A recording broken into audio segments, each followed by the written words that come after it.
জয় মামুন। জয় মামুন, আপনাকে স্বাগত জানাচ্ছি আমাদের অনুষ্ঠানে। আহ অনেক যে ধন্যবাদ। কথাগুলো বলছিলাম, এই নির্বাচন নিয়ে তো নানান ধরনের সংশয় সন্দেহ রয়েছে, যদিও প্রধান উপদেষ্টা প্রেস সচিব মিস্টার শফিকুল আলম বলেছেন নির্বাচন নিয়ে সন্দেহ সংশয় যারা প্রকাশ করছেন তাদেরকে নজরদারিতে রাখা হচ্ছে। মানে এটাও এক ধরনের হুমকি আমরা মনে করি। তো আমি একটি বিষয় আপনার দৃষ্টি প্রথমে আকর্ষণ করি। সরকারের খোদ প্রধান উপদেষ্টা ডক্টর ইউনূস, তিনি মঙ্গলবার রাজধানীতে একটি 5 তারকা হোটেলে অনুষ্ঠিত দক্ষিণ এশীয় সম্মেলন, শিক্ষা বিষয়ক একটি সম্মেলনে মন্তব্য হুম। করেছেন, তরুণদের একটি দল রয়েছে, তাদের অনেকেই জিতে আসবে নিশ্চিতভাবে।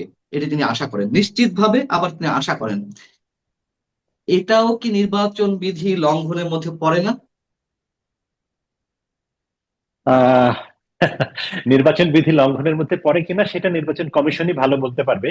কিন্তু আমার কাছে যেটি মনে হয় যে সরকার প্রধান হিসেবে আহ, তিনি যদি মনে করেন যে তিনি বাংলাদেশের সরকার প্রধান এবং সকল দল তার কাছে সমান এবং নির্বাচনের প্রধান আহ, তার সরকারের অধীনে নির্বাচন পরিচালিত হবে, তিনি সেই সময়ের সরকার প্রধান, সেই হিসেবে তার যে নিরপেক্ষ ভূমিকা থাকা উচিত বা পক্ষপাতহীন ভূমিকা থাকা উচিত, সেটি এই কথার ভিতর দিয়ে বা এই কথা শুধু না, এর আগের থেকে তিনি দায়িত্ব নেওয়ার পর হুম। থেকেই, এমনকি নির্বাচনের তফসিল ঘোষণার অনেক আগের থেকেই তিনি একটি শ্রেণীর একটি গোষ্ঠীর প্রতিনিধিত্বশীল কথাবার্তা বলেন।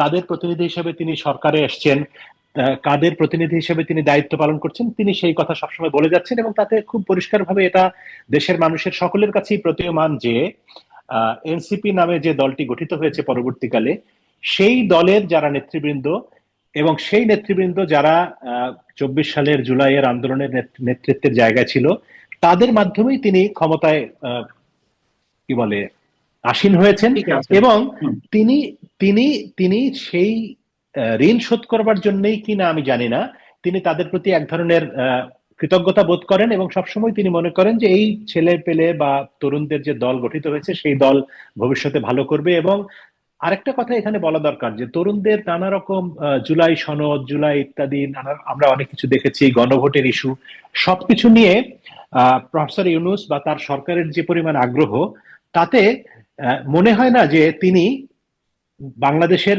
সরকার প্রধান হিসেবে কোনো নিরপেক্ষ দায়িত্ব পালন করছেন। তিনি একটা মিশন নিয়ে নেমেছেন, সেই মিশনটা হচ্ছে যে তরুণদের দলকে যতটা সম্ভব এগিয়ে নেওয়া যায় সামনে। তো সরকার প্রধান হিসেবে তো সেটি হওয়ার কথা না। সরকার প্রধান হিসেবে তার দায়িত্ব হওয়া উচিত যে বাংলাদেশের জনগণ ভোট দিবে, নির্বাচন কমিশন সেই ভোট অনুষ্ঠান আয়োজন করবে এবং তিনি বা তার সরকার নির্বাচন কমিশনকে সর্বতোভাবে সহায়তা করবে যাতে সাধারণ মানুষ সর্ব নির্ভয়ে ভোট দিতে পারে এবং স্বাধীনভাবে তার ভোটটা দিতে পারে। কিন্তু আপনি একটা জিনিস দেখেন, আপনার প্রশ্নের উত্তরে হয়তো আমি একটু বেশি বলছি, যেমন না, ঠিক আছে, গণভোট বলুন। এবারের সাধারণ নির্বাচনের একটি অংশ। তো সেই গণভোটে তো হ্যাঁ এবং না দুটি অপশন রয়েছে, জি। কিন্তু সরকার সরকার হ্যাঁ ভোটের পক্ষে প্রচারণা চালাচ্ছে। তো এখন জি। সরকার কেন প্রচারণা চালাবে? সরকার তো এখানে প্রার্থী না। সরকার তো জনগণের উপরে ছেড়ে দিবে যে এখানে দুটো বিষয় আছে, একটা হ্যাঁ এবং একটা না। আপনি যদি হ্যাঁ ভোট দেন তাহলে এই হবে, যদি না ভোট দেন তাহলে এই হবে। তো আপনি জি। হ্যাঁ ভোট দেন, এই কথা করে রাষ্ট্রের আপনার আমার করের পয়সা খরচ করে, রাষ্ট্রীয় আহ, গণমাধ্যম ব্যবহার করে, রাষ্ট্রীয় প্রচার মাধ্যম ব্যবহার করে, বিজ্ঞাপন বানিয়ে, সোশ্যাল মিডিয়াকে ব্যবহার করে তারা হ্যাঁ ভোটের পক্ষে প্রচারণা চালাচ্ছেন। তার মানে কি? এটা তো নিরপেক্ষতা হলো না। হ্যাঁ ভোট কাজের কাদের এজেন্ডা সেটা তো আমরা জানি, দেশের মানুষ জানে। রাজনৈতিক দলগুলো যদি করে, বিএনপি করতে পারে, এনসিপি করতে পারে, জামাত ইসলামী করতে পারে বা অন্য যারা আছে তারা করতে পারে কোনো হ্যাঁ হ্যাঁ এর পক্ষে প্রচারণা, না এর পক্ষে প্রচারণা। এটি তো ভোট মানে তো আপনি তো ভোটে যখন দিয়েছেন তার মানে হচ্ছে যে এটি তো পাশ হয়নি। এটি পাশ হওয়ার হুম। জন্য হুম। আপনি জনগণের কাছে আবেদন করছেন। তো জনগণের কাছে আবেদন করার জন্য তো আপনাকে পুরো জিনিসটা পরিষ্কার করে তুলে ধরতে হবে। সেটি তুলে ধরবে যাদের এজেন্ডা, তারা রাজনৈতিক দলগুলো। এটা তো সরকারের এজেন্ডা না। তো সরকার যখন সেটি Right. তুলে ধরে এবং রাষ্ট্রের পয়সা খরচ করে, জনগণের পয়সা খরচ করে, তখন বোঝাই যায় যে এই সরকার নিরপেক্ষতার জায়গায় নাই। এই সরকারটি একটি দলের মনোনীত সরকার এবং তাদের পারপাস সার্ভ করবার জন্যই এরা আসছে এবং সেইভাবে দায়িত্ব পালন করছে। আর নির্বাচনের ব্যাপারে আমি যেটি মনে করি যে হ্যাঁ, নির্বাচন নামে আপনি যেটি বলছিলেন আপনার প্রশ্নের ভিতরে যে আসলে কি হতে যাচ্ছে, জি। আমি বিশ্বাস করতে চাই যে বাংলাদেশে একটি নির্বাচন হতে যাচ্ছে।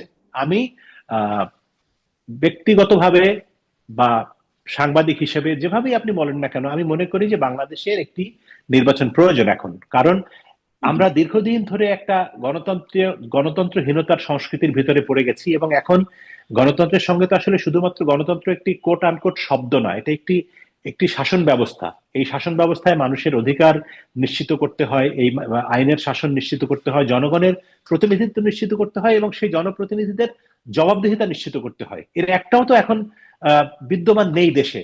তো সেই জায়গা থেকে আমরা যদি একটা নির্বাচনী প্রক্রিয়ার ভিতর দিয়ে একটা নির্বাচিত সরকার প্রতিষ্ঠা করতে পারি বাংলাদেশের জনগণ, তাহলে পুরোটা না হলেও কিছুটা হলেও জবাবদিহিতার জায়গা তৈরি হবে, কিছুটা হলেও জনগণের প্রতিনিধিত্ব তৈরি হবে, কিছুটা হলেও আইনের শাসন তৈরি হবে। তো সেই জায়গা থেকে আমি মনে করি যে একটা নির্বাচন হওয়া দরকার, এবং সেই নির্বাচনটার দিকেই বাংলাদেশ এগোচ্ছে।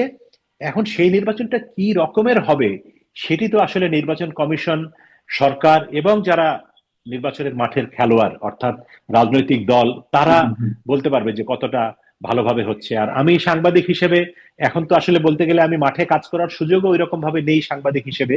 তো ফলে একদম মাঠের খবরও আমার কাছে পুরোপুরি নেই, কিন্তু একটা জিনিস আমি বুঝি, সেটি হচ্ছে যে বাংলাদেশের মানুষ যে কোনো সময় কিন্তু নির্বাচন চায়, যে কোনো পরিস্থিতিতেই একটা প্রতিদ্বন্দ্বিতাপূর্ণ নির্বাচন চায়। এখন সেই নির্বাচনটা কতটা প্রতিদ্বন্দ্বিতাপূর্ণ হবে সেটি ভিন্ন প্রশ্ন। সেই জায়গা থেকে আমার প্রশ্ন, যেমন ব্যালট পেপার 1 মাস আগেই 12ই ফেব্রুয়ারি নির্বাচন, 11ই জানুয়ারি, 12ই জানুয়ারির মধ্যে বিভিন্ন জেলার প্রশাসকদের কার্যালয়ে ট্রেজারিতে চলে গেছে গণভোটের ব্যালট পেপার, যেখানে নির্বাচনের ব্যালট পেপার তার আগের দিন রাত্রেই সংশ্লিষ্ট কেন্দ্রগুলোতে পৌঁছায়।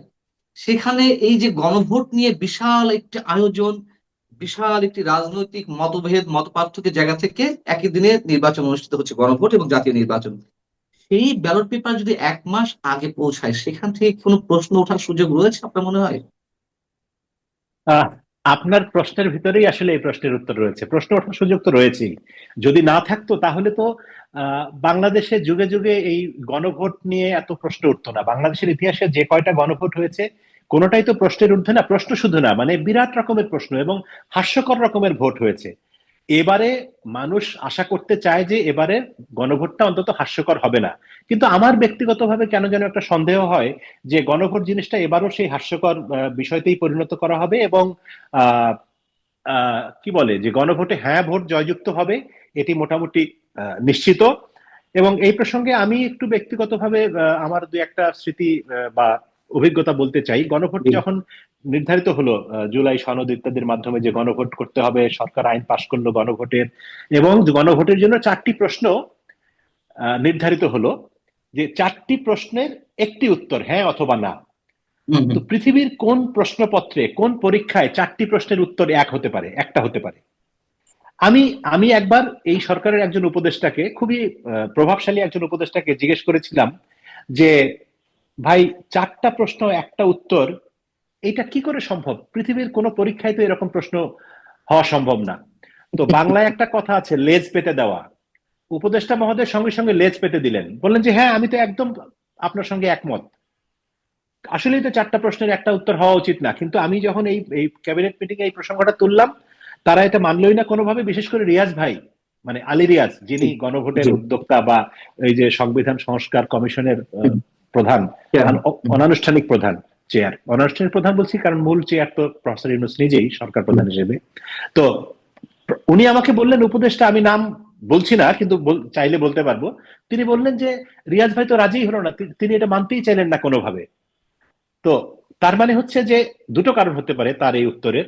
একটি কারণ হতে পারে যে তিনি আমাকে অ্যাভয়েড করার জন্য, তর্ক করতে না চান না বলে এইভাবে উত্তর দিলেন। আরেকটা হতে পারে যে তোমরা যা খুশি তাই ভাবো, তাতে আমাদের কিছু যায় আসে না, আমরা যা করেছি সেটাই ঠিক আছে। তো আপনি যদি গণতন্ত্রের জায়গা থেকে, মানুষের মতামতের জায়গা থেকে চিন্তা করেন যে ওখানে 4টা প্রশ্ন আছে, 4টার প্রথমটার সঙ্গে আমি একমত, দ্বিতীয়টার সঙ্গে আমি একমত না, আমি প্রথমটায় হ্যাঁ দিব, দ্বিতীয়টাতে না দিব, আবার তৃতীয়টাতে হ্যাঁ দিব, হুম। বা খুব চতুর্থটাতেও স্বাভাবিক। হ্যাঁ দিব, কোনো একটাতে না দিতে পারি। কিন্তু সেই অপশন তো আমাকে দেওয়া হয় নাই।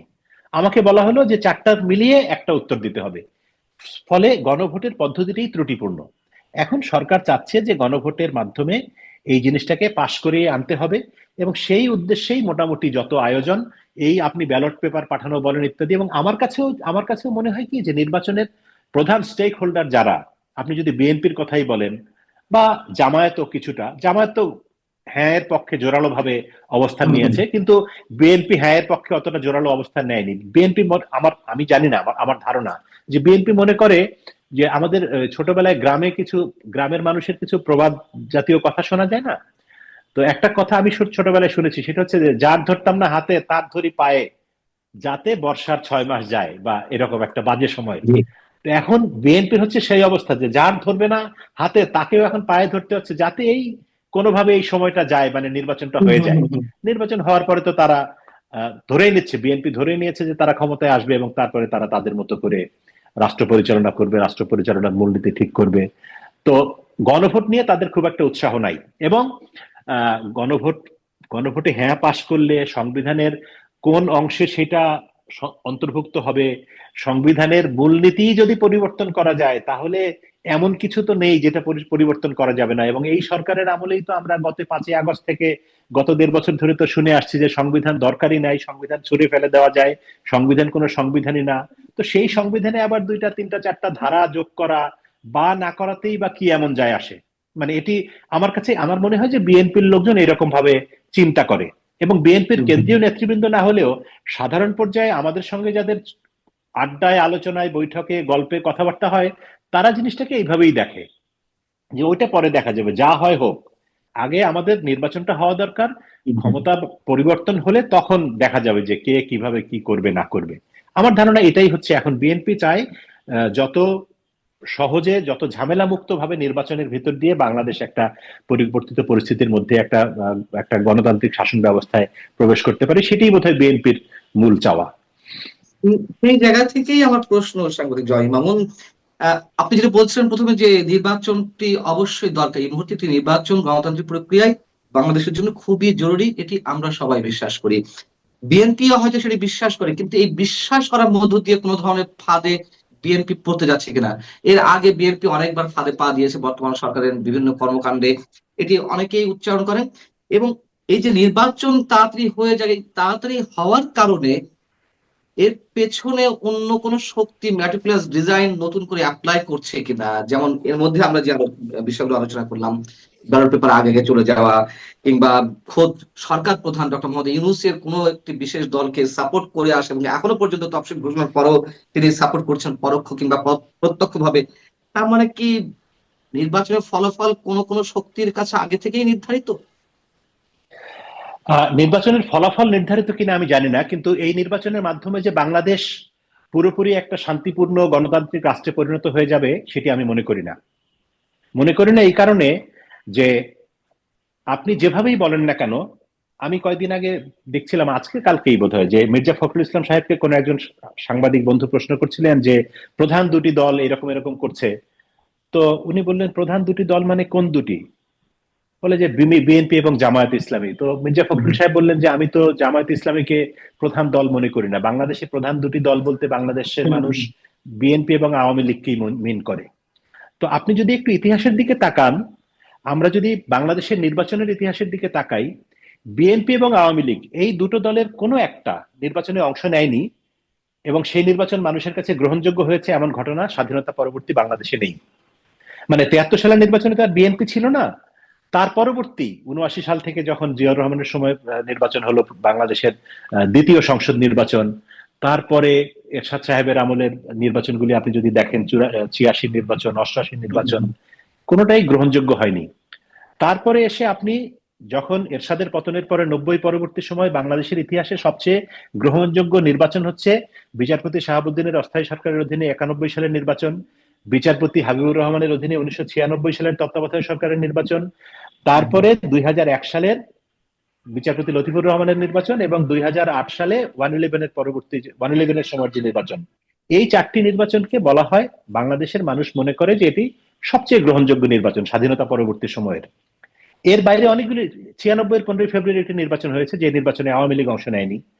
তারপরে 2008-এর পরে 2014, 2018, 2024 3টি নির্বাচন হয়েছে, যেটি আওয়ামী লীগ বা শেখ হাসিনার সরকারের অধীনে হয়েছে। কোনোটাই কিন্তু মানুষের কাছে গ্রহণযোগ্যতা পায়নি। শতভাগ গ্রহণযোগ্যতা পাওয়ার জন্য অবশ্যই বিএনপি এবং আওয়ামী লীগ এই দুই প্রধান দলকে অংশ নিতে হয়েছে, অতীতের ইতিহাস বলে।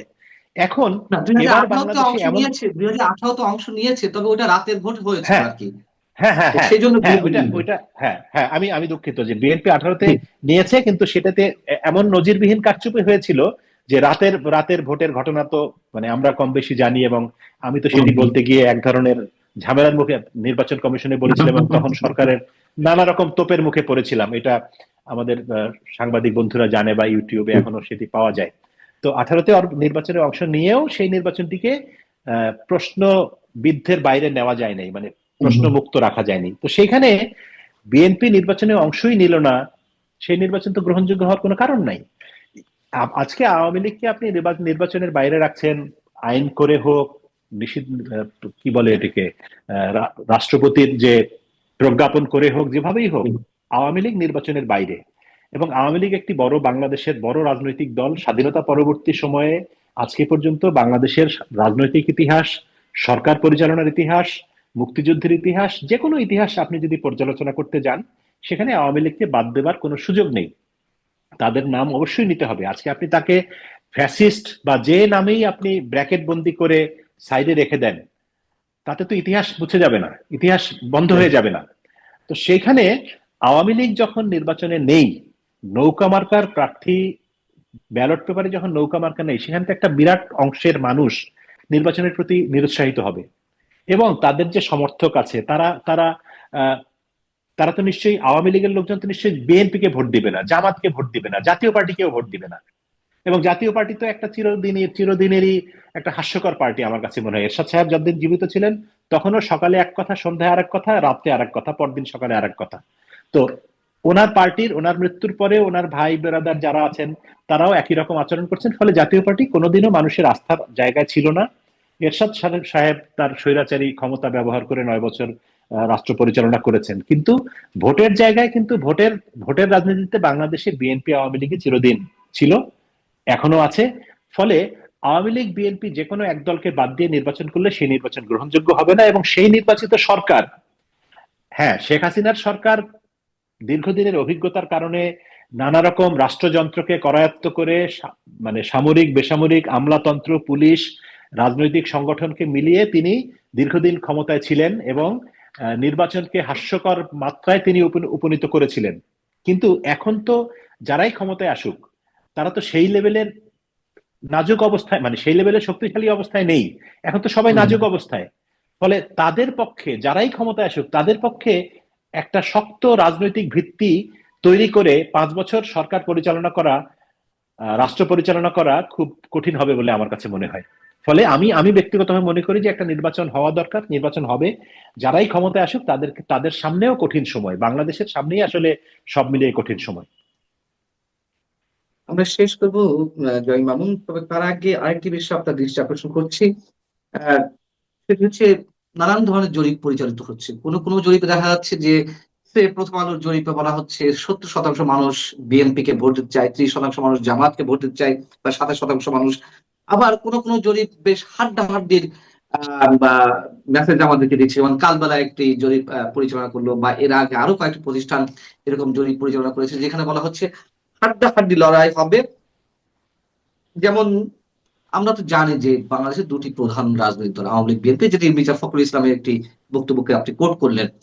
তো সেই জায়গায় এই জরিপ গুলোর পেছনে কি কোনো ধরনের ডিজাইন কাজ করছে? আচ্ছা, শোনেন, বাংলাদেশের রাজনীতিতে সবকিছুই ডিজাইনে চলে। আগেও চলতো, এখনো চলে, স্বাধীনতা পরবর্তী সময় থেকেই চলে। আওয়ামী লীগের আমলেও আমরা অনেক জরিপ দেখেছি, এবং সেগুলিও এরকম হাস্যকর। ওই যে আমরা ছোটবেলায় পড়েছি সাংবাদিকতা পড়তে এসে, যে মিথ্যা 3 রকম: লাই, ড্যাম লাই এবং স্ট্যাটিস্টিক্স। তো এখনকার পরিস্থিতিতে আমার মনে হয় লাই, ড্যাম লাই, স্ট্যাটিস্টিক্স এর সঙ্গে পরিসংখ্যান মানেই তো জরিপ, জরিপও এক ধরনের পরিসংখ্যান, এটাও ওই 3 রকম মিথ্যার মধ্যেই পড়ে। আপনাকে দেখতে হবে যে এই জরিপটা কারা পরিচালনা করছে, সেই লোকগুলির চেহারা কিরকম, তাদের ব্যাকগ্রাউন্ড কি, তারা কি উদ্দেশ্যে এটি পরিচালনা করছে। এটা দেখলেই আপনি বুঝে যাবেন যে জরিপের উদ্দেশ্য কি। এইসব জরিপের সঙ্গে বাস্তবতার কোনো সামান্যতম সম্পর্ক নেই। তারা এই জরিপ তুলে, জরিপের ফলাফল প্রকাশ করে একটা হাইপ তোলার চেষ্টা করে মিডিয়াতে, এবং এখনকার সোশ্যাল মিডিয়াতে, যে মানুষ যাতে মনে করে যে আরে বিরাট কিছু হয়ে যাচ্ছে বাংলাদেশে, হাড্ডাহাড্ডি লড়াই হবে, হাড্ডাহাড্ডি এটা সেটা হবে। ঘোড়ার ডিম কিচ্ছু হবে না, কিছুই হবে না, কোনো হাড্ডাহাড্ডি লড়াই কিচ্ছু হবে না। কিন্তু কিন্তু বিএনপি ম্যাটিকুলাস ডিজাইনের বাংলাদেশে যদি ফলাফল কি যদি আসবে? শোনেন শোনেন পান্না, আমি একটা জিনিস বলি, নির্বাচন যদি জি, সুষ্ঠুভাবে হয়, আমি বারবার বলছি নির্বাচন যদি সুষ্ঠু হয়, অর্থাৎ মানুষ যদি ভোট দিতে যায়, যদি 50% মানুষও ভোট দেয়, দেশের যদি 60% মানুষও ভোট দেয়, বিএনপি নিরঙ্কুশ ভাবে জয়লাভ করবে। কারণ বিএনপির বিরুদ্ধে অনেক চাঁদাবাজির অভিযোগ, অনেক অপকর্মের অভিযোগ এগুলি আছে। 5ই আগস্ট পরবর্তী সময়ে তারা প্রচুর পয়সা কামাই করেছে, যে আমি শুনেছি এরকম যে আওয়ামী লীগ 15 বছরে যা করেনি বিএনপি 3 মাসে তা করেছে, বিএনপির কোন কোন নেতা বা কোন কোন ব্যক্তি, সেরকম নানা রকম অভিযোগ আছে। কিন্তু তারপরেও এন্ড অফ দ্য ডে মানুষকে তো মন্দের ভালো বেছে নিতে হয়। আপনার অপশন কি আছে? আপনি আওয়ামী লীগ বিএনপি থাকলে আওয়ামী লীগ অথবা বিএনপি, সবসময় এটা দেখে আসছি। এখন যেহেতু আওয়ামী লীগ নেই, এখন তো জামায়াত তো কোনোভাবেই বিএনপি আওয়ামী লীগের বিকল্প হতে পারে না, বিএনপির বিকল্প হতে পারে না। জামায়াত এই দেশের মানুষের কাছে কোনো ধরনের কোনো আস্থার জায়গায় নেই। এখন একটা কুতর্ক করে কিছু লোক, কিছু তথাকথিত পণ্ডিত মানুষ, যে বিভিন্ন বিশ্ববিদ্যালয়ের ছাত্র সংসদে ডাকসু, অমুক তমুক, ডাকসু, ইউকসু, কি কি এইসব 400 জামাত, হ্যাঁ চাকসু বিপুল ভোট, রাকসু বিপুল ভোটে নির্বাচিত হয়েছে, জাতীয় নির্বাচনে তাই হবে। ভাই এটা তো শেখ হাসিনার অবদান।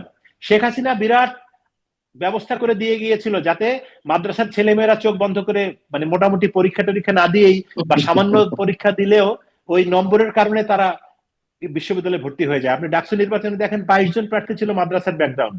এই যে যারা এখন নির্বাচিত হয়েছে সব মাদ্রাসার ব্যাকগ্রাউন্ড। এরা কিভাবে ডাকসুতে এসছে? শেখ হাসিনা আইন করে দিয়েছিল যে বিশ্ববিদ্যালয়ের ভর্তির জন্য নিয়ম কানুন শিথিল, যে কারণে আপনার আমার ছেলেমেয়েরা ভর্তি হতে পারে না, মাদ্রাসার ছেলেমেয়েরা চলে আসে। সেই সুযোগে সকল বিশ্ববিদ্যালয় মাদ্রাসার ছেলেমেয়েরা করায়ত্ত করে নিয়েছে, এবং শেখ হাসিনার তো সরকারের এগুলি দেখারও সময় ছিল না বা আগ্রহ হয়তো ছিল না। তাদের বিশ্ববিদ্যালয় প্রশাসন, সিন্ডিকেট সবকিছু এগুলি ওভারলুক করেছে, এবং বিশ্ববিদ্যালয়গুলি মাদ্রাসার শিক্ষকদের মাধ্যমে জামাত শিবির করায়ত্ত করেছে। কিন্তু বাস্তবতা তো সেরকম না।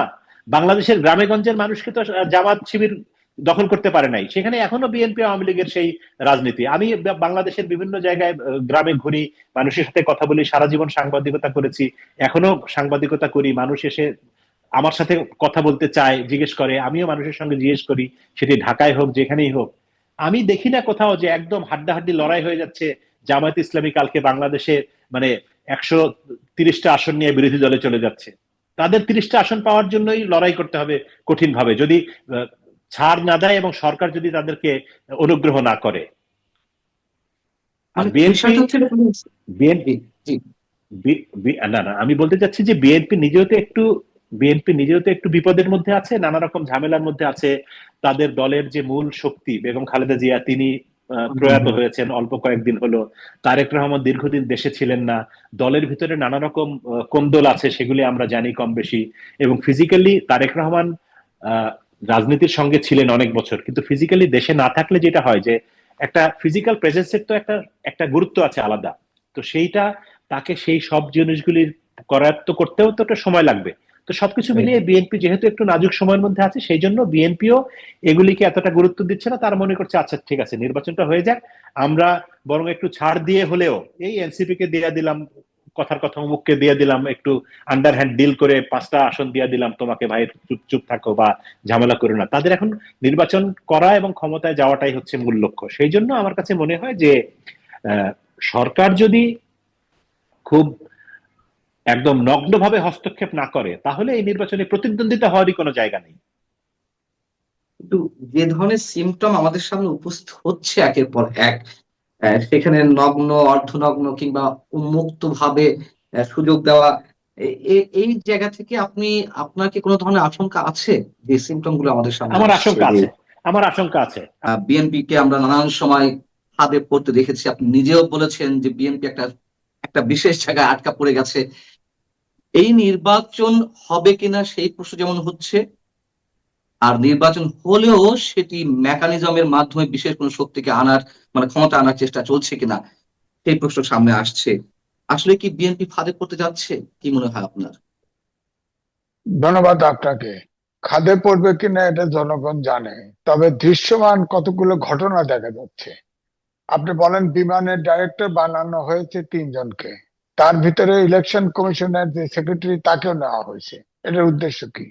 নির্বাচনটা এখন প্রধান, অথচ আপনার আরেকজন খলিল সাহেবকে নেওয়া হয়েছে, তিনি বিদেশি নাগরিক।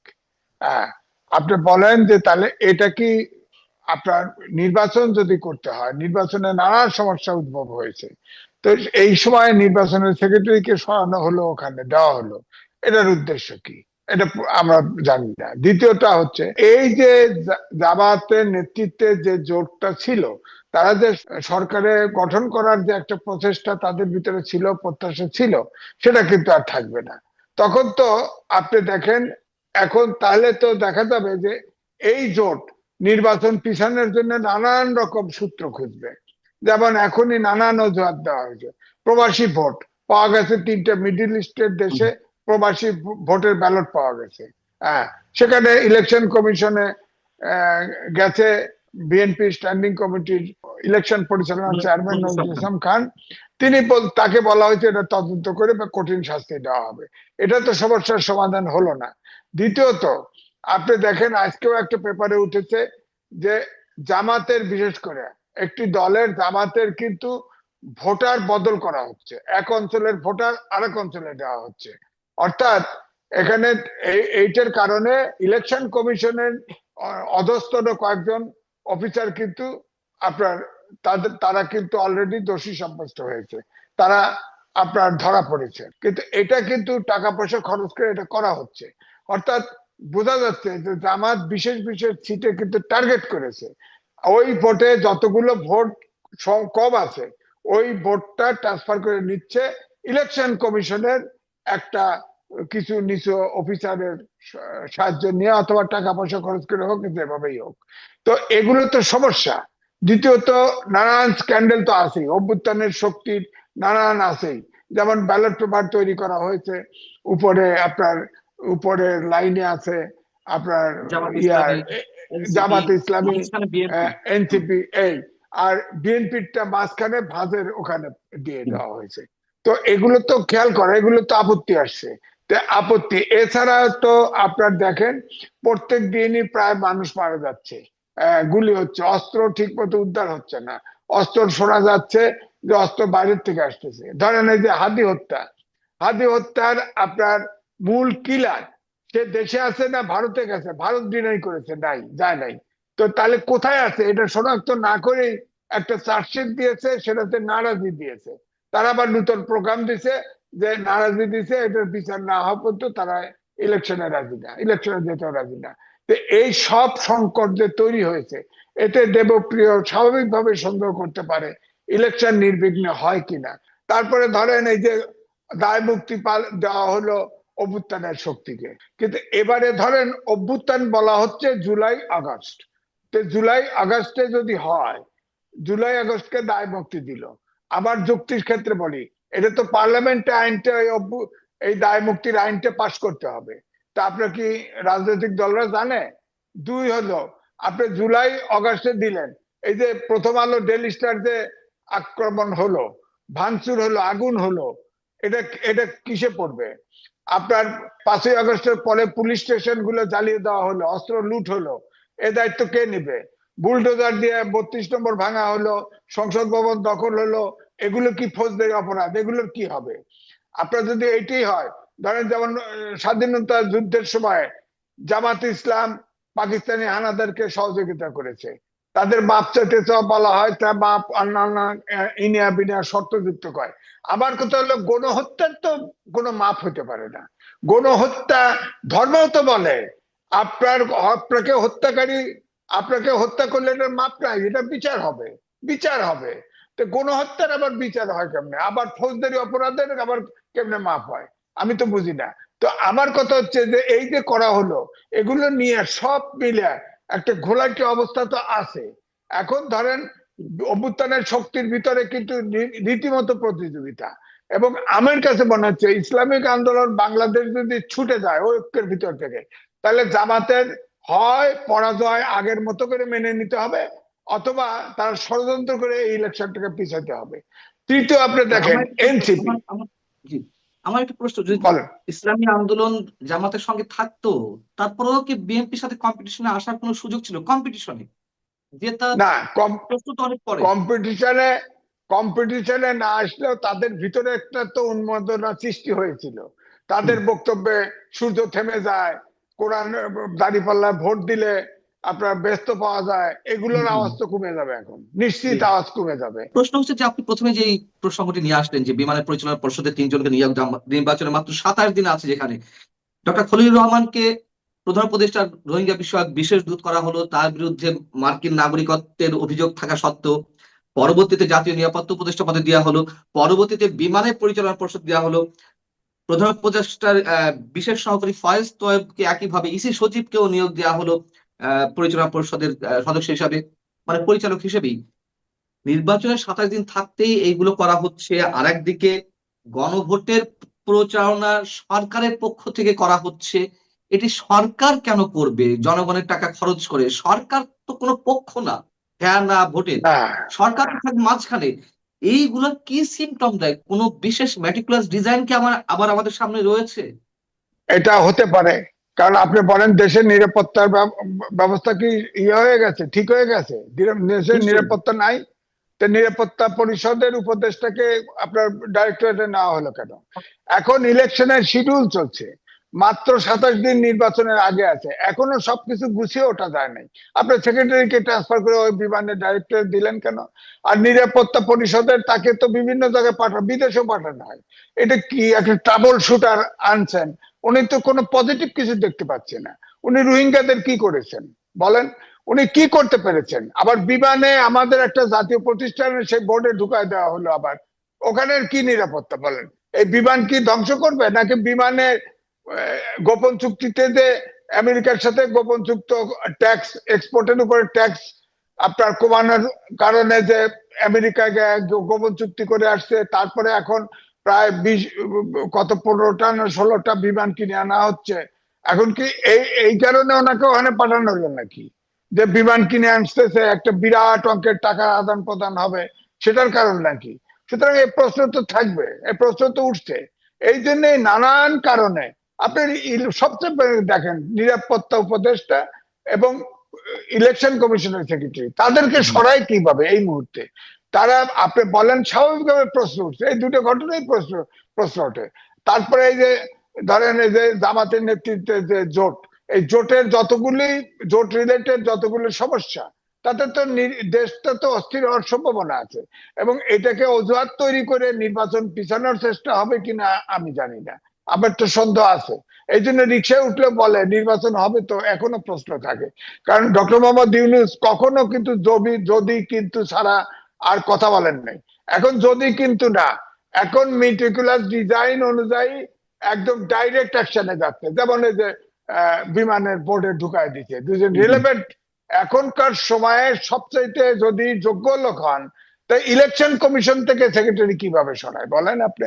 নিরাপত্তা উপদেষ্টা যে রোহিঙ্গা আমাদের মাথার উপরে বোঝা, উনি ও দায়িত্ব পালন করতেছেন না, ওনাকে বিদেশে পাঠায়, ওনাকে দেশে পাঠায়। উনি কি ওনার কি কাজটা এ পর্যন্ত আমরা তো দৃশ্যমান কোনো কাজ দেখি নাই। এই বিদেশি নাগরিককে দিয়ে দিয়ে সব কাজ করানোর চেষ্টা করা হয় কেন? এই জন্য আমি বলি যে বিদেশি আমাদের দেশে এখন বর্গী শাসন, অর্থাৎ সব অধিকাংশ অর্ধেকের বেশি হলো বিদেশি নাগরিক দেশ চালাচ্ছে।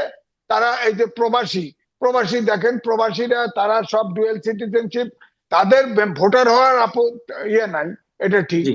কোনো আইনগত বাধা নাই, কিন্তু আপনার কি মনে ভোটার হয় যে বানানো হয়েছে সব আপনার কি মনে হয় যে আপনার। এই বর্গী শাসনের স্থায়িত্ব আরো দীর্ঘ হবে? হতে পারে, এইগুলো যা লক্ষণ দেখা যাচ্ছে স্থায়ী হওয়ার সম্ভাবনা তো হইতেই পারে। আপনার বলছে না, ডক্টর মোহাম্মদ ইউনূস বলছে না, তরুণরা অনেকেই জিতবে, অনেকে মন্ত্রীও হবে, এটার অর্থ কি? শিক্ষামন্ত্রী বানিয়ে দিয়েছেন, শিক্ষামন্ত্রীও হবে হ্যাঁ, অনেকে। কিন্তু হ্যাঁ, বলেন আপনি, এটা উনি অ্যাডভান্স কি করে কয়? উনি গণভোটে 84তে সংস্কার ছিল, মৌলিক সংস্কার 30টার মধ্যে এসে ঠেকছে। আবার অনেকে নোট অফ ডিসেন্ট দিছে, অনেক পার্টি, জামাতও দিছে, বিএনপিও দিছে, বিএনপির 9টা ছিল, তো এগুলো উঠাও। এখন উনি ওটাকে মানে বাংলা ভাষার কায়দা কানুনে 4 দফায় নিয়ে আইছে। বলেন তো দেখি এই 4 দফায় হ্যাঁ এবং না, আবার এইটাকে জারি করা হয়েছে প্রেসিডেন্ট আদেশ দিয়া। তা আদেশ তো এখন তো এটা সাংবিধানিক সরকার, সংবিধানের 106 অনুচ্ছেদ অনুযায়ী ওত নিয়েছে। সাংবিধানিক সরকার যেহেতু সংবিধান জীবিত আছে, এই সংবিধান থাকতে আপনার তো প্রেসিডেন্ট বা চিফ অ্যাডভাইজার কেউ আদেশ জারি করতে পারে না, সেটা অবৈধ।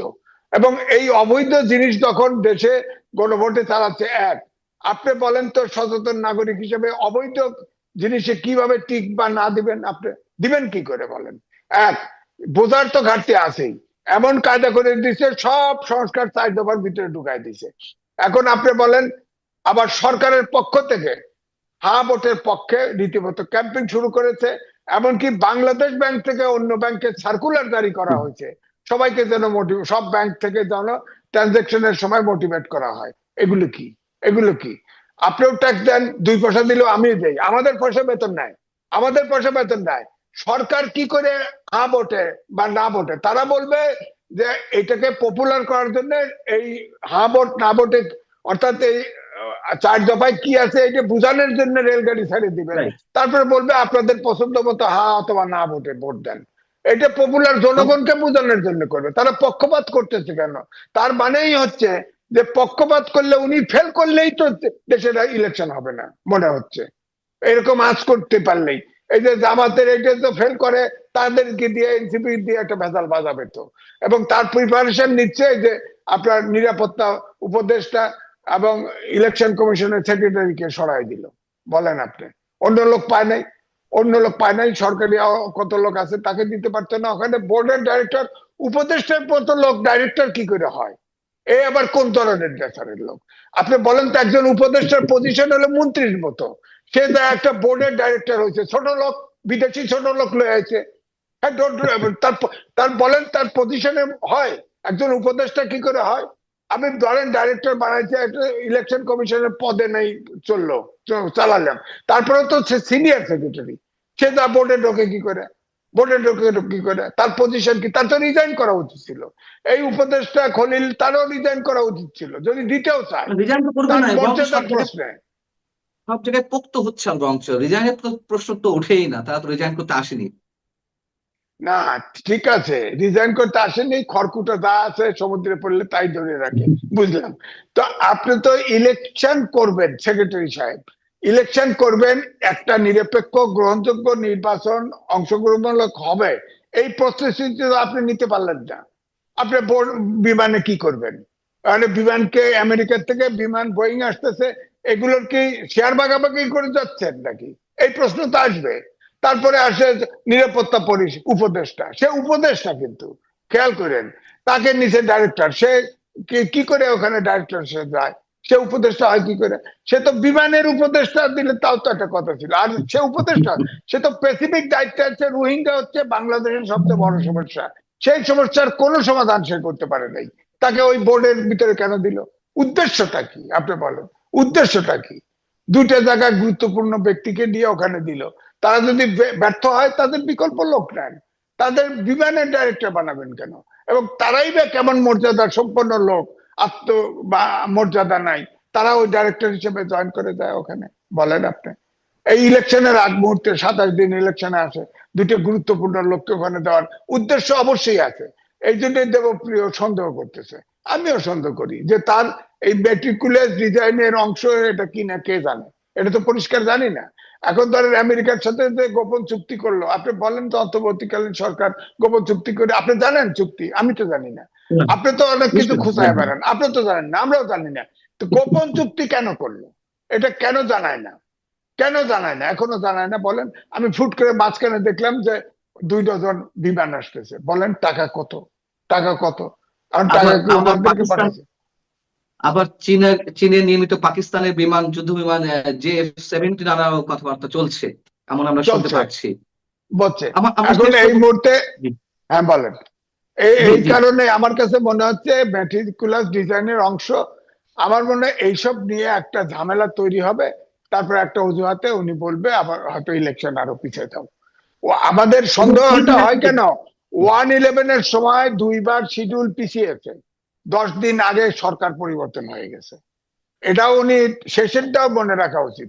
পিছাইতে পারে নির্বাচন, 1/11-এ উদাহরণ আছে, কিন্তু 10 দিন আগে সরকার বদলায় গেছে, এটাও কিন্তু ওনার হিসাবে রাখা উচিত। তার মানে শেষ রক্ষা না হতে পারে। এখন যদি অকারণে নির্বাচন পিছান, জনগণ তো ভোট দিতে রাজি, আপনার অভ্যুত্থানের শক্তির ভিতরে দ্বন্দ্ব দেখা যাচ্ছে। এখন অভ্যুত্থানের শক্তি দুইটা আছে, বিএনপি আছে, বিএনপির সাইড বিএনপি ম্যানেজ করে ফেলছে, জামাতের সাইড ভাঙাচুরের মধ্যে আছে। এখন যদি একটা বাক্স বড় ব্যাংক বোর্ড চলে যায় সরে, তো জামাত তো নিশ্চিত ভাবে যে আমরা তো অপোজিশনেও নাই, ধরেন জাতীয় পার্টি অপোজিশনে, তাদের তো রায় হবে, এটা বলেন, এটাও ঝুলে আছে। হ্যাঁ, জাতীয় পার্টি নির্বাচনে যাবে কিনা এটার জন্য রিট হয়েছে। হ্যাঁ, তো এটাও ঝুলে আছে কোর্টে। এখন আপনি 25 তারিখে আবার ডেট দিছে, 25 তারিখে হলে ইলেকশন হলো সামনের মাসে 12 তারিখে, কখন তারা কি করবে বলেন? এটাও একটা অজুহাতের কারণ হতে পারে।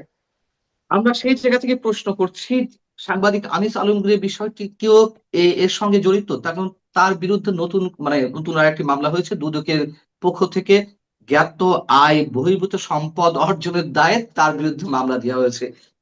এইটা কি আপনি কি বলবেন? দেখেন, মৌমি আজিজ, দুদকের সাবেক চেয়ারম্যান, তার বিরুদ্ধে কিন্তু তদন্ত হচ্ছে এখন, জানেন কিনা? তার বিরুদ্ধে এখন তদন্ত হচ্ছে। সে দুদক অফিসে তাকে জিজ্ঞাসাবাদ করে ডেকে জিজ্ঞেস করা হয়েছে। সুতরাং দুদকের চার্জ ফ্রেম করলেই এটা সত্য, এটা ঠিক নয়। এখন সাংবাদিক, সে টকশো করতো, আপনার পছন্দ না হতে পারতো, পারে, আপনি টকশো করেন, আপনি করেন, আমাকে ধরে নিয়ে গেল, ধরে নিয়ে যায়, আপনি আমাকে আটকায় রেখে আমার বিরুদ্ধে কেস দিয়ে দিলেন, এতে কি হলো? দুদক দুদকে ওখানে যে সুশাসন আছে এটার গ্যারান্টি কি বলেন? এই সাবেক চেয়ারম্যান, ইমিডিয়েট সাবেক চেয়ারম্যান, সে তো এখন দুদকের মামলা ঝুলতেছে বলেন। তো সুতরাং তার বিরুদ্ধে যে এটা একেবারে আনিস আলমগীরের বিরুদ্ধে, এটা অবশ্যই তাকে ধরে রাখার জন্য, যেহেতু বিতর্ক হচ্ছে, অনেক কথা উঠতেছে, তাকে আটকায় রাখার জন্য এই মামলাটা ফ্রেম করা হলো। এটা খালাস ধরেন, সে কিছুই করে নাই, তারপরে এটা তো তদন্ত হবে, এই হবে সেই হবে, এই করে তাকে হয়তো বছরের পর বছর জেলে আটকায় রাখবে। অনেক তার মানে সাংবাদিক সিলভার গ্রেপ্তার মামলা না? হয়েছে, সারা দেশে প্রায় 150 সাংবাদিক গ্রেপ্তার হয়েছে।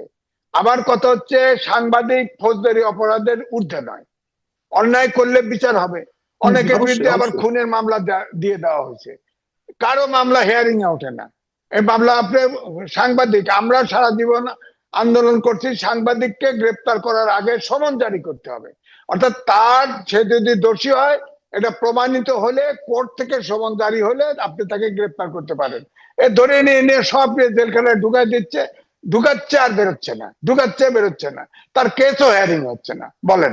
এইভাবে আবার সব পত্রিকাগুলো দখল হয়ে যাচ্ছে, আপনি দেখেন সব জায়গায় দখল করেছে মিডিয়া। যদি এই জন্য বলা হয়, যতটুকু মিডিয়া হচ্ছে, গণমাধ্যম হচ্ছে গণতন্ত্রের অন্তর্নিহিত শক্তি, মিডিয়া ধ্বংস করে দিবেন তো দেশে গণতন্ত্র আসবে না। সহজ কথা, সহজ কথা। এখন তো মিডিয়া তো তালমাতাল, মনে হয় কোনো ইন্টারফারেন্স নাই, কিন্তু কোনো স্বাধীনতা নাই, কোনো স্বাধীনতাই নেই। সবাই এখন মব সন্ত্রাসের ভয়ে আছে, সবাই কখন আগুন দেয়, কোন পত্রিকায় আগুন দেয়, কোন টেলিভিশন দখল হয়, এবং জোর করে করে চাকরি দেওয়া, এইসব চলতেছে। মিডিয়ার সবচেয়ে অদ্ভুত একটা দৃশ্য আপনি বলেন, এই যে আনিস আলমকে ধরে নিছে, ধরে নেওয়ার পরে অনেকেই কথা বলছে যে সে টকশো করছে, কথা বলছে, হ্যাঁ, সে ফেসিবাদের দোষর। আর ফেসিবাদের দোষর তো আইনে নাই, আপনি মুখে একটা তকমা লাগানো শুরু করছেন। এখন দেখা যায় তাকে কোনোভাবে হয়তো আটকায় রাখা যায় না, একটা দুদকে বানোয়াট মামলা দাও। আরে দুদকে মামলা দিবেন, দুদকের চেয়ারম্যানই তো এখন আসামি, তারপরে দুদকের মামলা দিলে কে বিশ্বাস করবে বলেন? তো ভূমিকাতে বলছিলাম, পশ্চিমা দেশগুলোতে এভাবে নির্যাতন হয় কিনা সাংবাদিকদের উপরে কোনো রাজনৈতিক সরকারের পক্ষ থেকে? মানে এখন তো রাজনৈতিক সরকার নয়, এখন তো অন্তর্বর্তী একটা সরকার, তাই না? আমরা নিরপেক্ষ বলতে পারি সেই জায়গা থেকে। দেখুন, পশ্চিমা বিশ্বে সাংবাদিকরা আইনের ঊর্ধ্বে না, সেটা পরিষ্কার। তবে সাংবাদিক মানে এখানে শুধু সাংবাদিক না, যে কেউ কোনো সুনির্দিষ্ট অপরাধ করলে সেই সুনির্দিষ্ট অপরাধের জন্যই তার বিচার হবে, এবং সেই বিচার প্রক্রিয়ায় আপনার জামিনের একটা ব্যাপার আছে। বেশিরভাগ জি। লোকই জামিন পায়। শুধুমাত্র কারা জামিন পায় না, যারা মনে হয় যে যে তারা দেশ থেকে পালিয়ে যেতে পারে বা দেশ থেকে চলে যেতে পারে, এরকম একটা আশঙ্কা যদি থাকে, ফ্লাইট রিস্ক যেটাকে বলে। আর একটা হতে পারে যে যারা আর কি জেল থেকে বেরিয়ে সাক্ষ্য প্রমাণ নষ্ট করতে পারবে বা সাক্ষীদেরকে হুমকি দিতে পারবে, সেরকম। কিন্তু বাংলাদেশের সাংবাদিকদের ব্যাপারে যেটা দেখা যাচ্ছে যে যারা জেলে আছে তারা হয়তো কয়েকজন দেশ থেকে চলে যাওয়ার মানে বিদেশ যাওয়ার পথে তাদেরকে আহ, ধরা হয়েছে, গ্রেফতার করে নিয়ে আসা হয়েছে। তো সেদিক থেকে তারা বলতেই পারে, কিন্তু ব্যাপারটা হচ্ছে যে আপনি একটা সাংবাদিককে কোনো বিচার ছাড়া বছরের বেশি সময় ধরে রাখছেন, এইটা তো কোনো গণতান্ত্রিক বা কোনো নিয়মতান্ত্রিক পথ মানে উপায় বলা চলে না। শুধু সাংবাদিক কেন, আপনি দেখেন অনেক রাজনীতিবিদ 1 বছর 1.5 বছর কারাগারে আছে, কোনো বিচার হচ্ছে না, কিন্তু তারা তদন্ত করে যাচ্ছে, বিভিন্ন সময় তদন্ত করে যাচ্ছে, তাদের বিভিন্ন হত্যা মামলায় তাদের নাম দেখানো হচ্ছে, কিন্তু সেই হত্যা মামলাগুলো আর কোনো সুরাহা হয় না, কারণ সেখানে কোনো প্রমাণ পাচ্ছে না, তারা কোনোভাবেই এই লোকদেরকে সেই হত্যার সাথে যুক্ত করতে আমি পারছে না, এবং এটা একটু যে পারবে একটু না যোগ এটা করতে চাই সব আপনার সময়। সঙ্গে, হুম। একটু যোগ করতে চাই, তদন্ত হচ্ছে না মানে হ্যাঁ। 71 মঞ্চ থেকে যখন মুক্তিযোদ্ধাদের আটক করা হলো, আপনি জানেন নিশ্চয়ই যে আমাকে আটক করা হয়েছিল, আদৌ জানি না কি কারণে আটক করা হয়েছিল, সবাইকে সন্ত্রাস বিরোধী আইনে দিয়ে দেওয়া হলো। এবং যখন রাষ্ট্রপক্ষের আইনজীবীরা আদালতের সামনে এইভাবে বক্তব্য উপস্থাপন করলো যে অধিকতর তদন্ত প্রয়োজন, আমরা তদন্ত শুরু করব, আরো বেশি করব, প্রয়োজনে রিমান্ডে নেবো, এগুলো কিছুই না, সব দেখা যাচ্ছে হয়রানিমূলক। হুম। তো তো এই বাংলাদেশের তো এই গত 1.5 বছরে যেটা হয়েছে, এগুলোকে বলা হয় যে আরবিট্রারি অ্যারেস্ট। একেবারে মানে কোনো ফালতু মামলায় আপনি কাউকে প্রতিহিংসা পরায়ণতার মানে বশে তাদেরকে গ্রেফতার করছেন। এখন আপনি যেটা বলছিলেন যে অন্তর্বর্তী সরকার তো নিরপেক্ষ হওয়ার কথা, কিন্তু এই সরকার যে নিরপেক্ষ না সেটা আমরা প্রথম দিন থেকেই বুঝেছি। এটার কারণ হচ্ছে যে এই সরকারের আশেপাশে মানে সরকারের বলয়ে যেসব উগ্রবাদী সংগঠন বা গোষ্ঠী আছে, তারা তো কোনোভাবেই এই সরকারকে নিরপেক্ষভাবে কাজ করতে দিবে না, এবং সেটা হয়ও নাই। এবং সরকার, বিশেষ করে চিফ অ্যাডভাইজার মোহাম্মদ ইউনূস, এদেরকেই মনে করেছেন যে তারাই হচ্ছে সূর্য সন্তান, সো তাদের কথা অনুযায়ী তাকে চলতে হবে। সেজন্যই আমরা দেখেছি যে এত মানে হিংসাত্মক কাজ হয়েছে, মবক্রেসি মানে বম্ব ভায়োলেন্স হয়েছে, প্রতিষ্ঠান ভাঙাচোরা হয়েছে, তারপরে সরকার কোনো পদক্ষেপ নেয়নি, বরঞ্চ তাদেরকে নানা মানে প্রকারান্তরে তাদেরকে মানে তাদের কর্মকাণ্ড খণ্ডন করে এসছে। এবং এই সাংবাদিক বলুন বা রাজনীতিবিদ বলুন, রাজনীতিবিদ বলতে বোঝাচ্ছে শুধু আওয়ামী লীগ না, আওয়ামী লীগ ছাড়াও বামপন্থী বেশ কিছু রাজনৈতিক নেতা অনেক দিন ধরে জেলে আছেন বিনা বিচারে। তো সেগুলা কি করে মানে এই এইগুলো করে কি করে বাংলাদেশকে একটা নতুন সংস্কৃতি, নতুন রাজনৈতিক সংস্কৃতির দিকে নিয়ে যাওয়া হবে, এটা আমার মাথায় ঢোকে না, কারণ এইটাই ছিল বাংলাদেশের অতীতের রাজনৈতিক সংস্কৃতি। এখন আপনি যদি ওখান থেকে বলেন যে আপনি ওখান থেকে বেরিয়ে একটা নতুন বন্দোবস্তের দিকে যাবেন, তারপরে আপনি ঠিক ওরা যা করেছে ঠিক একই কাজই করবেন, তাহলে তো আপনি নতুন বন্দোবস্ত দিচ্ছেন না, আপনি জাস্ট পুরোনো বন্দোবস্তটাই আপনার নিজের স্বার্থে কাজে লাগাচ্ছেন। এবং এটাই হচ্ছে এই অন্তর্বর্তী সরকার এবং তার আশেপাশের যেই গোষ্ঠীগুলো আছে, তার সমর্থক গোষ্ঠী, তাদের প্রতিহিংসার পরায়ণতার প্রতিফলনই আমরা দেখছি এই আইনের আইন ব্যবহার করে যা করা হচ্ছে। এবং সেখানে যে আনিস আলমগীরের কথা আপনি শুরুতেই বলেছিলেন বোধহয়, হুম, হুম। আনিস আলমগীরের কেসটা একটা উদাহরণ যে কিভাবে একটা সাংবাদিককে বিভিন্ন উপায়ে আম, কাবু করা যায় আর কি। তাহলে তো প্রশ্ন ওঠে যে এই সরকার যদি সত্যি কল্যাণমূলক কোনো কাজে হাত দিয়ে থাকে, কল্যাণমূলক বলতে আমরা এই মুহূর্তে পর্যন্ত একটা নির্বাচনকেই কল্যাণমূলক মনে করছি, যদি সেটাই ফ্রি ফেয়ার হয়, অংশগ্রহণমূলক তো হচ্ছেই না, যদি তাই হয় তাহলে এত আয়োজন কেন সরকারের সাংবাদিকদের উপরে নির্যাতন চালিয়ে আর সবাইকে, অন্য সবাইকে ভীতির মধ্যে রাখা, কিংবা জুলাই আন্দোলনে যারা জড়িত সামনে সারি তাদেরকে আহ দায় মুক্তি আইনে মুক্ত রাখা, আহ উপদেষ্টাদেরকে পর্যন্ত বিভিন্ন লাভজনক প্রতিষ্ঠানে নিয়োগ দেওয়া হচ্ছে, উপদেষ্টাদের পরিচালক পদে দেওয়া হয়, এটা তো অদ্ভুত একটা বিষয়, তাই না? তাহলে এত বিতর্কে কেন যাচ্ছে সরকার যদি সত্যি একটা নির্বাচন দিয়ে বিদায় হতে চায়? এখানে খুব ইন্টারেস্টিং, এই যে 3জনকে বিমানে পরিচালক করা হলো, খলিলুর রহমান, ফায়েজ তৈয়ব এবং আরেকজন নাম ভুলে যাচ্ছি। আম, নির্বাচন এ- কমিশনের সচিব। হ্যাঁ, আপনাকে এখন দেখতে হবে যে আগামী কয়েকদিন, আগামী 1 মাস বাংলাদেশ বিমান কোনো প্রক্রিয়রমেন্ট, কোনো বিমান ক্রয় চুক্তিতে যায় কিনা। কারণ আমার ধারণা হচ্ছে যে এদেরকে দেওয়া হয়েছে, খলিলুর রহমান কিছুদিন আগেই আমেরিকা গিয়েছিলেন, আমেরিকা থেকে তিনি ফিরেছেন কিছুদিন আগেই, এবং তারপরেই তাকে বিমানের পরিচালক বানানো হলো। এখন বিমান যদি কোনো বাংলাদেশ বিমান যদি কোনো উড়োজাহাজ ক্রয় করতে চায়, তাহলে তো তাদের পরিচালকদের পর্ষদের সম্মতি লাগবে। এখন আমি জানি না, আমি এটা একটা স্পেকুলেট করছি যে বাংলাদেশ সরকার তো আমেরিকাকে একটা আশ্বাস দিয়েছে যে তারা 25টা বোয়িং বিমান কিনবে আমেরিকার কাছ থেকে, যখন ওই বাণিজ্য চুক্তি নিয়ে আলোচনা হচ্ছিল, বা বাংলাদেশের উপর যে শুল্ক হার কমানোর নিয়ে যেই আলোচনা হচ্ছিল, তখন এরকম একটা কমিটমেন্ট করেছিল বলে নিউজ খবরের কাগজে আমরা দেখেছি, এবং সেটা কিন্তু সরকারের পক্ষ থেকে ডিনাই করা হয়নি। এখন এটা হতে পারে যে আমেরিকানরা তাদেরকে বলেছে যে তোমরা তো কিনছো না, 25টা বিমান অর্ডার দাও। এখন সেই অর্ডার দিতে গেলে তো বিমানের পরিচালনা পর্ষদের সম্মতি লাগবেই। তো এটা হতে পারে, এটা আমার স্পেকুলেশন, যে সরকার ওই পরিচালনা পর্ষদে 3জনকে ঢোকাচ্ছে যারা এটা এনশিওর করবে যে তোমরা অর্ডারগুলো দাও। আরেকটা বিষয় হচ্ছে যে এই সরকারের যদিও 1 মাসের কম এখন সময়, কারণ 12 তারিখে নির্বাচন হবে, তারপর থেকে তো সে, 26-27 দিন। হ্যাঁ, এবং ইনফ্যাক্ট যখনই আপনার নির্বাচন কমিশন তফসিল ঘোষণা করলো, তারপরে থেকে কিন্তু এই সরকারকে একটা মিনিমাম সরকার হয়ে হয়ে যাওয়ার কথা, যে এই সরকার আর কোনো পলিসিগত সিদ্ধান্ত নিবে না, কোনো কিছু করবে না, জাস্ট ডে টু ডে কাজ করবে। কিন্তু এই সরকারের কার্যকলাপ দেখে তো মনে হচ্ছে না তারা নিজেদেরকে সেভাবে নিচ্ছে। তারা মনে করছে তারা যেভাবে চালিয়ে আসছে ঠিক সেইভাবেই তারা চলছে। তো এখন দেখা যাচ্ছে যে রেফারেন্ডাম, একটা গণভোট দেওয়া হচ্ছে, সেখানে খোদ সরকার প্রধান থেকে শুরু করে সবাই সরকারের অর্থ ব্যয় করে একটা পক্ষের জন্য কাজ করছে।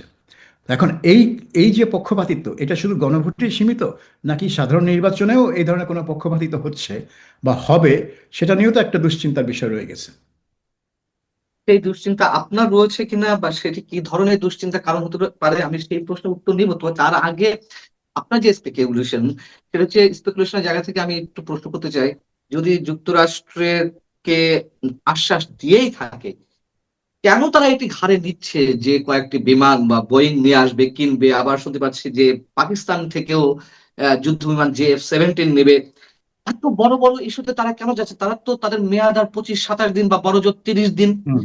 তো এই যদি আশ্বাস দিয়ে থাকে, সেখানে তারা কেন এটি ইমপ্লিমেন্ট করতে চাচ্ছে? কেন তারা বলতে পারছে না যে নির্বাচিত সরকার আসবে, তারা এটি করবে? আমার মনে হয় সেটা বলার মতো গ্রুপগুলো এর অবস্থানে তারা, মধ্যে। আমার মনে হয় সেটা বলার মতো অবস্থানে তারা নেই। তারা বোধহয় এই এই সরকার এমন কিছু কাজ করছে, এটা একটা তাদের এজেন্ডা ছিল, যেমন 2টা বন্দর বিদেশি কোম্পানিকে লিজ দেওয়া বা তাদের পরিচালনার দায়িত্ব আম, বিদেশি কোম্পানিকে দেওয়া। এগুলা এগেইন, এগুলো তো একটা অন্তর্বর্তী সরকারের করার কথা না, এগুলো একটা বড় পলিসিগত সিদ্ধান্ত, এগুলো করবে নির্বাচিত সরকার, কিন্তু তারা করছে কারণ তাদের এই একটা এজেন্ডা তাদের ছিল, এবং তারা তারা এজেন্ডা মাফিক তারা কাজ করছে। এবং তাদের এই এজেন্ডা বাস্তবায়নের জন্যই এই খলিলুর রহমান, লুৎফে সিদ্দিকী, তৈয়ব ফয়েজ, এদেরকে ডক্টর মোহাম্মদ ইউনূস নিয়ে এসছেন দেশে, এবং তার বিশেষ সহকারী করে আহ, নির্বাহী ক্ষমতা দিয়েছেন। হুম, হুম। এবং বিশেষ সহকারী করেছেন হয়তো এই কারণেই যে তারা সবাই কি বলবো, বিদেশি নাগরিক, তাদের দ্বৈত নাগরিকত্ব আছে, এবং বাংলাদেশ আইনে হয়তো আপনি একজন দ্বৈত নাগরিক মন্ত্রী বা এমপি হতে পারেন না। সেজন্য তাকে বিশেষ সহকারী করে, কিন্তু মন্ত্রী মন্ত্রী পদমর্যাদায় বিশেষ সহকারী, যেরকম ডক্টর আলী ইলিয়াসকেও এই একই জিনিস করা হয়েছে, বিশেষ সহকারী, কিন্তু তারা কিন্তু একটা নির্বাহী ক্ষমতা ব্যবহার মানে তাদের দেওয়া হয়েছে। সো এইটা করাই হচ্ছে তার এই এজেন্ডা বাস্তবায়নের জন্য, এবং তিনি এজেন্ডাটা বাস্তবায়ন করে যাচ্ছেন এবং করে যাবেন শেষ দিন পর্যন্ত। সো আমার এসব দেখে মনে হয় যে এই সরকার যখন ক্ষমতায় আসে, তারা কিন্তু 1.5 বছরের কথা মাথায় রেখে আসেনি। আমার মনে হয় তারা 5, মেবি 10 বছরের একটা চিন্তা করে এসেছিল। এবং আপনি দেখবেন যে তত্ত্বাবধায়ক সরকার ক্ষমতা, সরি, তত্ত্বাবধায়ক বলছি আবার, এটা মুখ থেকে বেরিয়ে যাচ্ছে। আম, অন্তর্বর্তী সরকার ক্ষমতা নেওয়ার 2-1 দিনের মধ্যে, না তার আগেই, বিএনপি যখন তার প্রথম জনসভা করে শেখ হাসিনার পতনের পর ঢাকায়, সেখানে কিন্তু তারা দাবি করেছিল 6 মাসের মধ্যে নির্বাচন। হুম, হুম। সেটা তো হয় নাই, এখন 1.5 বছর পর নির্বাচন হচ্ছে। তো এখন সেই 6 মাসের মধ্যে নির্বাচন যখন হয়নি, কেন হয়নি? কারণ এই সরকার বললো যে আমরা তো শুধু নির্বাচন করতে আসিনি, আমরা বিচার করব, আমরা সংস্কার করব, এই করব সেই করব। তো এত সব দায়িত্ব তাদেরকে কে দিল? হ্যাঁ, এটা এখন তারা বলে এটা জনগণ দিয়েছে বিপ্লবের মাধ্যমে। ঠিক আছে, তারা নিজেদেরকে বিপ্লবী সরকার মনে করেন, কিন্তু আসলে তো না, কারণ তারা তো সংবিধান অনুযায়ী সব করার, একদিকে মানে যখন দরকার তখন বলছে সংবিধানে এই আছে, যখন প্রয়োজন নেই তখন বলে আমরা বিপ্লবী সরকার। সো এটা একটা খিচুড়ির মধ্যে দিয়ে গেছে। তো কেন এজেন্ডা বাস্তবায়ন করতে হবে? নাকি তাদের আসলেই সেই চিন্তা এখনো রয়ে গেছে, ভিতরে অন্য কিছু কোনো খেলা চলছে? এর আগে আমরা দেখলাম যে 30 বছরের জন্য বন্দরগুলো দেওয়া হলো, করিডোর দেওয়ার কথা ছিল, সেটি এক পর্যায়ে থেমে গেছে সেনাবাহিনীর আপত্তির মুখে, বিএনপির আপত্তির মুখে। এখন আবার এই যে বোয়িং কেনাটেনা যদি এটা সত্য হয়ে থাকে, তাহলে কি আমরা বলবো যে ভিন্ন কোনো সিদ্ধান্ত, ভিন্ন ভিন্ন কোনো উদ্দেশ্য রয়েছে এবং নির্বাচন আসলে না হওয়ার সম্ভাবনা রয়েছে? আমার কেন জানি মনে হয় যে নির্বাচন না হওয়ার সম্ভাবনার চেয়ে হওয়ার সম্ভাবনা বেশি। এটার একটা কারণ হচ্ছে যে এখন আম, এই অন্তর্বর্তী সরকার, বিশেষ করে ডক্টর ইউনূস, সারা বিশ্বে, বিশেষ করে পশ্চিমা বিশ্বে এই জিনিসটা, ধারণাটা সৃষ্টি করেছেন যে তিনি একটা ভালো সুন্দর নির্বাচন উপহার দিয়ে চলে যাবেন। কাজেই তার কনসিস্টেন্সি হচ্ছে সেদিকে। তিনি কিন্তু বাংলাদেশের মানুষের সাথে খুব কমই মিশছেন। তিনি বাংলাদেশের মিডিয়ার সাথে কিন্তু তেমন কোনো মিশন নাই, মানে তাদের সামনে আসেন নাই।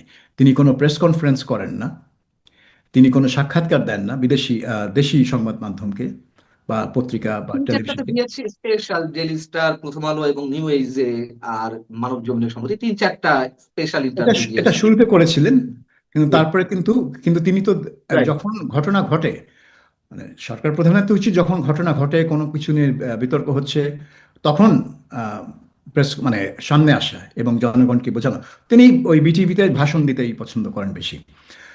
তো সেসব দিকে মনে হয় যে তার যেই ভাবমূর্তি আছে পশ্চিমা বিশ্বে, সেই ভাবমূর্তি খুবই ক্ষুণ্ণ হবে যদি তিনি নির্বাচনটা না করেন, আমার এটা ধারণা। এবং তিনি চাইবেন যে কোনোভাবে যেন তার ভাবমূর্তি, বিশেষ করে পশ্চিমা বিশ্বে, যাতে সে ভাবমূর্তি ক্ষুণ্ণ না হয়। এবং সে কারণে আমি মনে করি যে এই নির্বাচন দিয়ে চলে যাওয়াটা হচ্ছে তার জন্য বেস্ট সিনারিও। সেটি তো তো আমরা এই বেস্ট সবাই সিনারিও, মনে করছি। হ্যাঁ, জি, জি, এখন জি। একটা হতে পারে যে বর্তমানে যারা ক্ষমতাসীন, আমি আমি এই ফ্রেজটা ব্যবহার করছি, বর্তমানে যারা ক্ষমতাসীন, এটা বোঝাতে যে আমি শুধু ওই তত্ত্বাবধায়ক অন্তর্বর্তী সরকারের উপদেষ্টা পরিষদে কারা আছেন শুধু তারা না, তাদের আশেপাশে যে সাপোর্ট গ্রুপ আছেন বিভিন্ন গোষ্ঠীর, হুম, হুম। তাদের কথা বলছি। এখন তারা যদি চান যে না, আমরা ক্ষমতায় থাকবো, নির্বাচন হবে না, কিন্তু ডক্টর ইউনূসকে তিনি আমরা বিদায় দিলাম, তিনি সসম্মানে, ওটা সসম্মানে হবে না, কিন্তু তারা একটা মানে ঢাকঢোল পিটাবে যেটা সসম্মানে হচ্ছে, যে তিনি রিটায়ার করলেন, তিনি চলে গেলেন, কিন্তু আমরা ক্ষমতা থেকে গেলাম। এরকম একটা সিনারিওর কথা অনেকেই অনেকেই মানে আশঙ্কা করছে, এরকম একটা সিনারিওর কথা যে নির্বাচন হলে বিএনপি ক্ষমতায় আসতে পারে, কারণ যেহেতু বিএনপির একটা মানে কি বলবো মানে জোয়ার চলছে। ম্যান পাওয়ার রয়েছে, কর্মী বাহিনী রয়েছে, হ্যাঁ, হ্যাঁ, সমর্থক। একটা জোয়ার চলছে, বিশেষ করে তারেক রহমান দেশে ফেরার পর এবং খালেদা জিয়ার মারা যাবার পর যেই একটা শোকের মাতম হয়েছে দেশে, সবকিছু বিএনপির পক্ষে পক্ষে গিয়েছে। সো একটা গণজোয়ার আছে এবং সব নেতা, সব রাজনৈতিক দলের নেতা, ব্যবসায়ীরা লাইন ধরে তারেক রহমানের সাথে দেখা করতে যাচ্ছেন। একটা সিগন্যাল যে সবাই মনে করছে যে তারেক রহমানই নেক্সট প্রাইম মিনিস্টার হবে। কিন্তু ওদিকে জামায়াতে ইসলামীও কাজ করে যাচ্ছে তলে তলে প্রকাশ্যে, এবং অনেকে মনে করছেন যে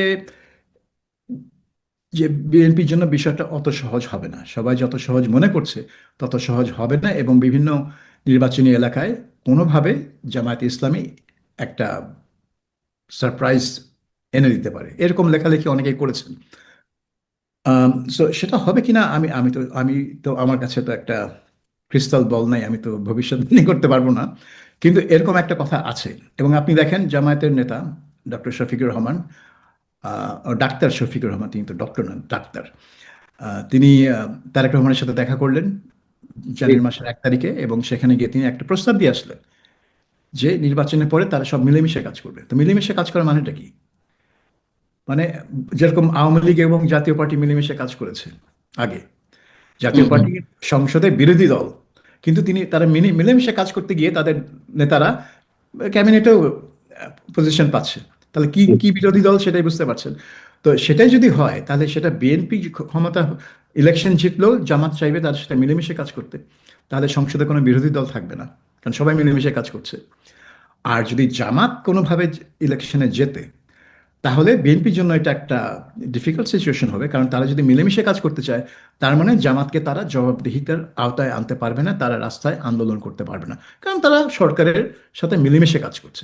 তো এই মিলেমিশে কাজ করার যে প্রস্তাব শফিকুর রহমান দিয়েছেন তারেক রহমানকে, এটা আমার হিসেবে খুবই বিপজ্জনক। যেই ক্ষমতা, যেই নির্বাচনে জিতুক না কেন, এই মিলেমিশে কাজ করার বিষয়টা যদি তারা নেয়, তাহলে এটা খুবই বিপজ্জনক হবে। সেটা তো আফটার গভর্নমেন্ট ক্রিয়েশন, মানে ফর্ম, মানে গভর্নমেন্ট ফর্ম করার পরে এটি হতে পারে।